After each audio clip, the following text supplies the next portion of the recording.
It's vocabulary building now. Explain the meanings of words that you think may be difficult for the children. Some words and their meanings are being given here.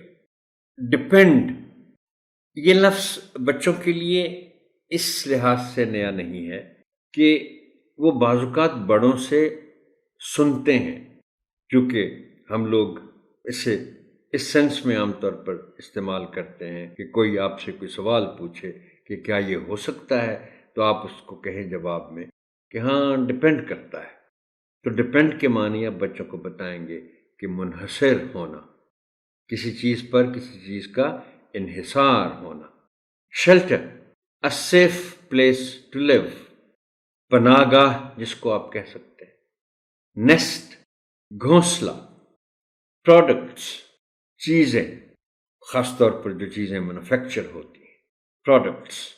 obtain، us word کا ساتھ ہی honourable teacher آپ pronunciation بھی سن لیں کہ مس کر دیا میں نے، ووکیبلری کی لسٹ میں ہونا چاہیے تھا.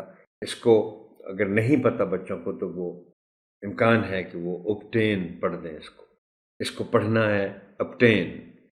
It means to get, to attain، حاصل کرنا. ریڈیوس، ٹو میک smaller اور لیس in amount، کسی چیز کی مقدار کو کم کرنا. Provide, to give something, دینا، مہیا کرنا. گواوا، امرود. بچوں کو یہ معلوم تو ہوتا ہے کہ اس امرود کو انگلش میں کیا کہتے ہیں. I think it's more important to tell them the pronunciation of the word. Patch, Aru. pollution، آلودگی. یہ ان کو شاید تفصیل سے سمجھانا پڑے، اس لیے کہ بچوں نے ابھی نہ تو لفظ pollution سنا ہے، نہ انہیں لفظ آلودگی کا فی الحال پتہ ہے.